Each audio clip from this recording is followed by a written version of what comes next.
The Forgotten Self, a story on self-care. Written by Inspire Talks RK. Welcome back to Inspire Talks.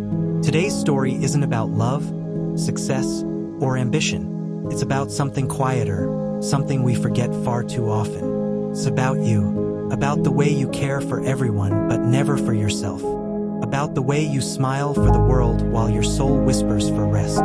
This is the story of Arohi, a girl who gave everything to others, until life reminded her that self-care isn't selfish, it's survival. Chapter 1. The Girl Who Never Said No. Arohi was that one person everyone depended on. Need help with work? Arohi was there. Need someone to talk to? Arohi was listening. Need a favor at the last minute? Arohi never refused. People admired her kindness, her calm nature, her patience. But no one noticed the quiet exhaustion behind her smile. Every night, she'd go to bed drained, not just physically but emotionally. She'd scroll through her phone, see others enjoying life, and whisper to herself, maybe tomorrow I'll rest. But tomorrow never came. Chapter 2. The Weight of I'm Fine. It started small: headaches, sleepless nights, a heavy feeling she couldn't explain. She laughed less, ate less, and began losing the spark in her eyes. When her friend noticed and asked, "Arohi, are you okay?" she smiled and said, "I'm fine." Those two words became her armor. But the truth? She wasn't fine. She was tired of pretending, of pleasing, of being everything for everyone. Sometimes she'd sit alone in her room, and tears would fall without reason. She didn't even know what she was crying for. Maybe for herself, the version she had abandoned long ago. Chapter 3. The day she collapsed. One morning, Arohi woke up dizzy. Her hands were trembling. She brushed it off. "Just tired," she said. But when she reached work, her vision blurred, and she fainted. When she woke up, she was in a hospital bed. The doctor looked at her with concern and said, "You're not sick, Arohi. You're exhausted. You've been running on empty for too long." Those words broke something inside her. For the first time, she realized how far she had pushed herself, how she had ignored every sign her body and heart gave her, all for the sake of being strong. Chapter 4. The Voice in the Mirror. A few days later, she stood in front of the mirror. Pale face, tired eyes, but a strange clarity in her heart. She whispered, "When did I stop caring for me?" That question echoed.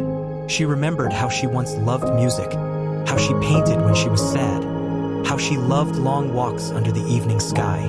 But somewhere between responsibilities, deadlines, and relationships, she had lost that girl. And in that moment, she made a promise to bring her back. Chapter 5. Relearning the Art of Caring. Arohi began small. She started her mornings in silence, without her phone. She wrote her thoughts in a journal. She stopped apologizing for taking breaks. And she learned to say the word she once feared most: no. At first, people were surprised. Some even said she had changed. But she had finally understood. She wasn't put on this earth to please everyone. She was here to live, to breathe, to be. Slowly, she began rediscovering joy in little things. A cup of tea on the balcony, the sound of rain, the feel of sunlight on her face. Her heart, once heavy, began to heal. Chapter 6. The Realization. One evening, as the sun dipped below the horizon, Arohi wrote in her diary, "I used to think love meant giving everything to others. But now I know love also means giving something to yourself." She realized self-care wasn't luxury, it was love in its purest form. The love that says, "You deserve rest." The love that says, "You don't have to fix everything." The love that says, "It's okay to put yourself first sometimes." Because when you start caring for yourself, you stop begging others to treat you right. You become whole, and from that wholeness you can give again, but without losing yourself. Chapter 7. The New Beginning. Months later, Arohi walked through life differently.